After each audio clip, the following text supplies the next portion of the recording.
వాళ్ళ అధీనంలోనే ఉన్నారు. ఉన్నప్పుడు వీళ్ళని నడు రోడ్డు మీదకి తీసుకొచ్చి విక్టర్ జోబీలో అంటే జూనియర్ అడ్వకేట్ జోబీలో ఒక కత్తి వీళ్ళే పెట్టి ఇద్దరు విఆర్ఓలను అక్కడికి పిలిచి మారణాయుధం విక్టర్ జోబీలో ఉన్నట్టుగా పంచనామా రాసుకున్నారు. నేను అడుగుతా ఉన్నా, 3 రోజులు మీరు స్టేషన్లో పెట్టుకున్నారు. 25, 26 మీ దగ్గరే పెట్టుకున్న వ్యక్తిని 27వ తారీఖున రోడ్డు మీదకి మళ్ళీ 2వ సెంటర్ తీసుకొని వచ్చి అక్కడ విక్టర్ జోబీలో కత్తి ఉంది అని చెప్పి విఆర్ఓలను అక్కడికి పిలిపించి విక్టర్ జోబీలో నుంచి కత్తి తీయించి విక్టర్ దగ్గర మారణాయుధం ఉందని పంచనామా రాయించినారు. మరుసటి రోజు అంటే అక్కడ కూడా కొట్టడం జరిగింది. ఆ తర్వాత మరుసటి రోజు అంటే ఏప్రిల్ 28వ తారీఖున కోర్టులో హాజరుపరిచారు. కోర్టులో వీళ్ళు హాజరుపరచడానికి మునుపు వీళ్ళు డాక్టర్ దగ్గరికి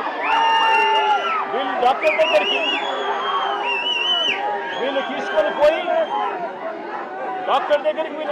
పోయి డాక్టర్ దగ్గర వీళ్ళు ఇంత దారుణంగా దెబ్బలు తగిన వ్యక్తులు ఇంత దారుణంగా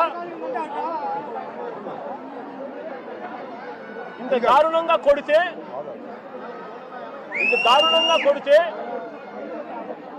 పాదాలు ఇంత దారుణంగా దెబ్బతింటే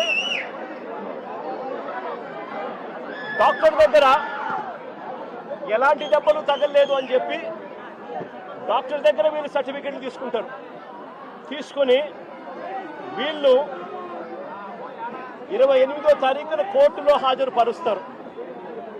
నేను అడుగుతా ఉన్నా, పోలీసులు కొట్టారని గాయాలు ఉన్నాయని జడ్జి గారికి చెప్తే మళ్ళీ ఎస్పీ ఆఫీసుకు తీసుకెళ్లి కరెంటు షాక్ ఇస్తామని చెప్పి కూడా పోలీసులు బెదిరించారు. నేను అడుగుతా ఉన్నా, ఏ సమాజంలో మనం ఉన్నాము అని చెప్పి. ఏప్రిల్ 24వ తారీఖున తనపై హత్యాయత్నం చేశారని కానిస్టేబుల్ మరుసటి రోజు ఉదయం 10 గంటల వరకు ఎందుకు ఆగారు అని అడుగుతా ఉన్నా. పోలీసులు చెప్పే మాటలు వాస్తవమే అయితే 24వ తారీఖున ఘటన జరిగితే మరుసటి రోజు 25వ తారీఖున పొద్దున 10 గంటల దాకా తనపై హత్యాయత్నం చేయడానికి ప్రయత్నం జరిగింది అని పోలీస్ కానిస్టేబుల్ ఎందుకు మరుసటి రోజు ఉదయం వరకు ఎందుకు ఆగారు, ఎందుకు చెప్పలేదు అని అడుగుతా ఉన్నా. పైగా ఈ పోలీస్ స్టేషన్ కేవలం కిలోమీటర్ దూరంలో ఈ అంబేద్కర్ విగ్రహానికి ఎక్కడైతే ఘటన జరిగిందో అక్కడికి కేవలం కిలోమీటర్ దూరంలోనే పోలీస్ స్టేషన్ ఉంది. నేను అడుగుతా ఉన్నా, అసలు సివిల్ డ్రెస్లో ఆ ముగ్గురు దగ్గర సివిల్ డ్రెస్లో కానిస్టేబుల్ ఈ అంబేద్కర్ విగ్రహం దగ్గరికి ఎందుకు వచ్చాడు అడుగుతా ఉన్నా. Logical question. వచ్చిన ఈ కానిస్టేబుల్ ఈ ముగ్గురు పిల్లలతో ఎందుకు గొడవ పడ్డాడు అని అడుగుతా ఉన్నా.